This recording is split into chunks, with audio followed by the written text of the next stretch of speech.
Friends, welcome to our YouTube channel.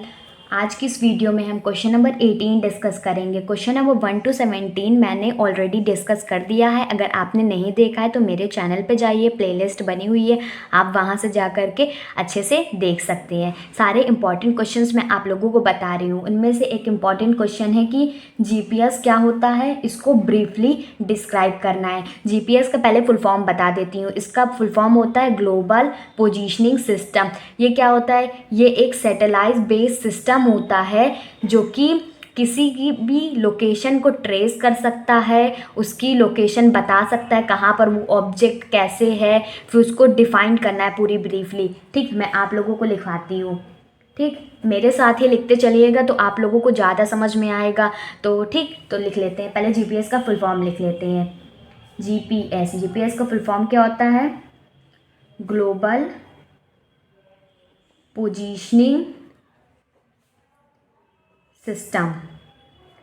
कभी कभी short में, वेरी शॉर्ट में पूछ लिया करता है कि जीपीएस का फुल फॉर्म क्या होता है। आप लोगों को तो पता होना चाहिए। तो इसमें लिखिए, it is a satellite based system. Satellite based system created by, इसे कौन क्रिएट किया था? US department of defence as a part of नवस्टार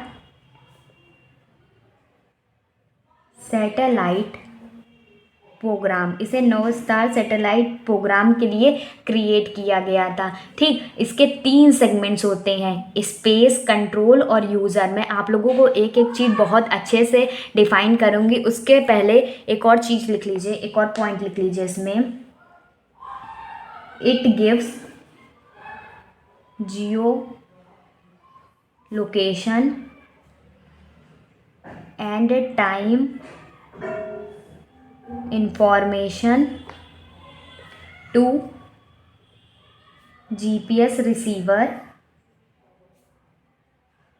in all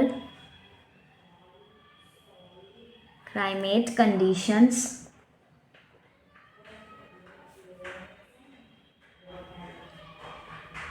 everywhere on or close to earth. किसी की भी जियो लोकेशन एड्रेस को ये ट्रेस कर सकता है, चाहे वो व्यक्ति किसी भी दुनिया, मतलब अर्थ में कहीं भी कोई भी प्लेस में हो तो वो ट्रेस कर सकता है। ठीक, तो अब इसमें लिखेंगे, हेडिंग डालिए, जीपीएस हैज़ 3 सेगमेंट्स। जीपीएस के 3 सेगमेंट्स हैं। पहला सेगमेंट कौन सा है? पहला है द स्पेस सेगमेंट और दूसरा कौन सा है? द कंट्रोल सेगमेंट, जो कंट्रोल करता है। और तीसरा है द यूज़र सेगमेंट। 1 by 1 मैं आप लोगों को इसको पूरा डिटेल में लिखवाती हूँ। ठीक, स्पेस सेगमेंट क्या होता है, फिर कंट्रोल सेगमेंट क्या होता है, फिर यूज़र सेगमेंट क्या होता है। तो देखते हैं स्पेस सेगमेंट के बारे में। The space segment is made up of 24 satellite placed in 6 circular orbit से बनता है। ठीक, हर एक ऑर्बिट जो इंक्लाइंड होता है at an angle of 55 degree relative to the equator.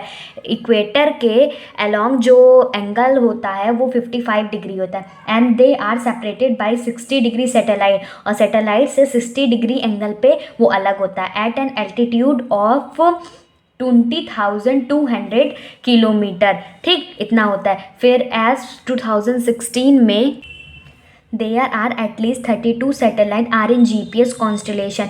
2016 में 32 ऐसे सैटेलाइट थे जो कि जीपीएस कॉन्स्टलेशन में थे, और N31 आर इन यूज़, और सिर्फ 31 यूज़ में थे। The extra satellite maintain the accuracy of GPS receiver. जो एक्स्ट्रा सैटेलाइट थे वो एक्यूरेसी को मेंटेन करते थे जीपीएस रिसीवर की। एक चीज़ मैं और बता देती हूँ आप लोगों को कि जो हर एक सैटेलाइट होता है वो 11 घंटे 56 मिनट लेता है अर्थ का सर्कल करने के लिए। तो इसको भी आप लोग लिख लीजिए। Each satellite require 11 hour 56 minute to circle the earth. अब हम लोग कंट्रोल यूजर्स के बारे में देख लेंगे कि कंट्रोल सेगमेंट क्या होता है। देखते हैं।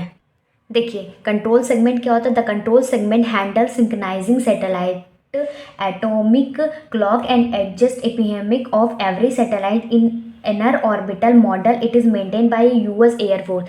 इसमें क्या कह रहा है कि जो कंट्रोल सेगमेंट होता है वो हैंडल करता है और पूरा फंक्शन को बहुत अच्छी तरह से मेंटेन करता है सैटेलाइट के एटॉमिक क्लॉक को, और एडजस्ट करता है कि हर एक सैटेलाइट इनर ऑर्बिटल में अच्छी तरह से चले। ठीक, इसका काम होता है। अब हम लोग द यूज़र सेगमेंट देख लेते हैं। यूज़र सेगमेंट में लिखेंगे the user segment typically use for civil commercial scientific defence military user. जो यूज़र सेगमेंट यूज़ किया जाता है सिविल में, कमर्शियल में, साइंटिफिक लोग इसको यूज़ करते हैं, डिफेंस में military user that are use for estimating the location. किसी भी चीज़ की या किसी भी ह्यूमन की लोकेशन को ट्रेस करने के लिए इसका यूज़ किया जाता है। मैं आप लोगों को एक और चीज़ बता देती हूँ कि लोकेशन क्या होता है, नेविगेशन, ट्रैकिंग, मैपिंग। इसमें जो जीपीएस के अंतर्गत जो 5 कैटेगरीज आती हैं उसको भी मैं आप लोगों को बता रही हूँ। देखिए आप लोग मेरे साथ लिखे चलिएगा। जो जीपीएस होता है वो उसके एप्लीकेशंस हैं या कैटेगरीज आप लोग कह सकते हो कि उसकी क्या क्या है। GPS applications on 5 major categories. कौन कौन सी कैटेगरीज पे है। सबसे पहली चीज़ जो है, मैं जैसे लिख रही हूँ वैसे ही आप लोग भी लिखिएगा। ठीक, सबसे पहली कैटेगरी है लोकेशन। ये क्या करता है, डिटरमाइनिंग द पोजीशन। ये पोजीशन को बताता है, डिटरमाइनिंग द पोजीशन। और सेकेंड चीज आता है नेविगेशन। नेविगेशन में क्या लिखेंगे, getting from one location to another. एक लोकेशन से दूसरी लोकेशन जाने को ही हम लोग नेविगेशन कहते हैं। और तीसरी चीज़ जो इसके अंदर आती है वो है ट्रैकिंग। ट्रैकिंग क्या होता है, जब हम किसी भी ऑब्जेक्ट को या पर्सनल मूवमेंट को हम लोग ऑब्जर्व करते हैं या मॉनिटाइज करते हैं तो वो हो जाएगा मॉनिटरिंग करते हैं। मॉनिटरिंग ऑब्जेक्ट, किसी भी ऑब्जेक्ट को या कोई भी पर्सन को, पर्सनल मूवमेंट को, ठीक, उसे ट्रैकिंग कहते हैं। और जो चौथी चीज़ इसमें आती है वो है मैपिंग। जीपीएस के थ्रू मैपिंग भी होता है। ठीक, तो मैपिंग में लिखेंगे creating map of the world. पूरे वर्ल्ड के मैप को ये बता देता है। ठीक, और जो पांचवी चीज़ आती है वो है टाइमिंग। टाइमिंग क्या करता है, मतलब एकदम प्रिसाइज टाइमिंग देता है वर्ल्ड की। तो लिखेंगे precise timing of the world. Hope आपको ये क्वेश्चन बहुत अच्छे से समझ में आया होगा। अगर नहीं समझ में आए आप वीडियो को रिपीट करके अच्छे से देख सकते हैं। ठीक, अब नेक्स्ट क्वेश्चन की तरफ बढ़ते हैं। अब क्वेश्चन नंबर 19 देख लेते हैं। इसको पहले ध्यान से अच्छे से समझ लीजिएगा तब आप लोग लिखना स्टार्ट कीजिएगा, क्योंकि ये क्वेश्चन अलग अलग तरीके से ट्विस्ट करके भी पूछा गया है। ठीक, तो उसमें क्वेश्चन में कह क्या रहा है, discuss concept of centre of mass. Centre of मास क्या होता है, show that the velocity of centre of mass remain constant in absence of external field. इसमें क्या कह रहा है, प्रूव करके बताओ कि जो वेलोसिटी होती है सेंटर ऑफ मास की वो कॉन्स्टेंट होती है जब कोई एक्सटर्नल फील्ड उसमें लगाया जाता है। जाता है। तो सबसे पहले हम लोग सेंटर ऑफ मास की डिफिनीशन लिखेंगे। The centre of mass is a point at which the whole mass of the body should be concentrated. Centre of mass किसी भी बॉडी का एक ऐसा पॉइंट होता है जहाँ पर पूरी बॉडी का जो पूरा मास होता है एक ही जगह पर कंसंट्रेट होता है, एक ही जगह पर इकट्ठा होता है, उसी को हम लोग सेंटर ऑफ मास कहते हैं। ठीक, इसमें एक चीज़ और लिखेंगे, the body under gravity, the centre of gravity और centre of mass both coincide. इसमें क्या कह रहा है, अगर कोई भी बॉडी ग्रेविटी में है, अंडर ग्रेविटी है, तो जो सेंटर ऑफ ग्रेविटी होगी, जो सेंटर ऑफ ग्रेविटी होगी, जो ग्रेविटी जो फोर्स लगा रही होगी, जो उसका सेंटर होगा, and centre of mass both कॉन्साइड, और दोनों जो होंगे वो कोइंसाइड कर जाएंगे, एक के ऊपर एक हो जाएंगे। ये सेंटर ऑफ मास की डिफिनीशन हो गई। अब मैं आप लोगों को इसका प्रूफ भी अच्छे से बताती हूँ। सबसे पहले एक हम लोग कोऑर्डिनेट बना लेंगे। ठीक, फिर उसके बाद एक मास m1 है, इसको ध्यान से पहले समझ लीजिएगा, फिर लिखिएगा, चाहे स्क्रीनशॉट लीजिएगा। ठीक, तो यहाँ एक मास रख दिया, यहाँ पर m1 मास मान लिया, ये दूसरा मास m2 मान लिया, और इसका जो बीच में है वो सेंटर ऑफ मास मान लिया।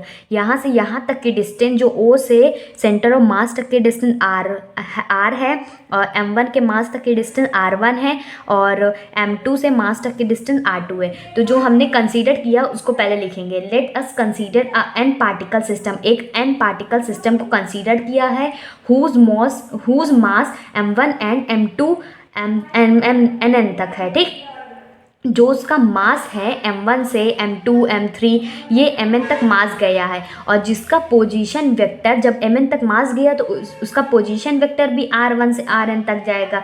तो उसका जो सेंटर ऑफ मास का फॉर्मूला होगा mr से डिनोट करेंगे, उसका क्या होगा m1 r1 plus m2 r2 plus dot dot dot mn ये पहला इक्वेशन मान लेंगे। फिर जो कैपिटल M होता है वो total mass of the body होता है, सारे मास का सम होता है। तो हम इसको सबसे पहले पोजीशन वेक्टर निकालेंगे, R निकालेंगे। कैसे निकालेंगे, m1 r1 plus m2 r2 plus dot dot dot mn divide by total mass of the system m1 plus m2 plus m3 dot dot dot mn। ठीक, इसको हम लोग समीशन में लिख लेंगे, समीशन पूरा का सम करके लिख लेंगे। तो ये आएगा समीशन ऑफ n1 से लेकर n तक गया है, 1 से लेकर के n तक गया है mn rn। ठीक, और नीचे क्या है, टोटल मास है, तो समीशन ऑफ मास पूरा 1 से लेकर के n तक गया है mn। ठीक, फॉर 2 पार्टिकल सिस्टम। अब 2 पार्टिकल सिस्टम्स के लिए जो पोजीशन वेक्टर आएगा वो m1 r1 plus m2 r2, सिर्फ 2 ही चाहिए ना, और नीचे m1 प्लस m2। फिर उसके बाद क्या करेंगे, जो हमने कोऑर्डिनेट लिया इन x y z coordinate system में,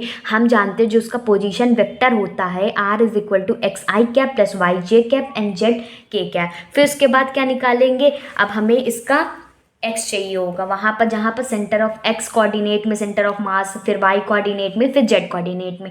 अब x कोऑर्डिनेट में क्या होगा, m1 x1 plus m2 x2, ये xn तक जाएगा, नीचे mn तक जाएगा। इसको मैंने समीशन करके लिख दिया जैसे मैंने अभी बताया। ठीक, तो y का भी निकालेंगे और z का भी निकाल लेंगे। फिर उसके बाद क्या करेंगे, रिप्लेसिंग समीशन बाय इंटीग्रेशन। अब ये जो समीशन है इसको रिप्लेस करना है इंटीग्रेशन से। तो x के लिए क्या आ जाएगा, जब इसको रिप्लेस करेंगे तो ये आ जाएगा x dm, और नीचे क्या आ जाएगा dm।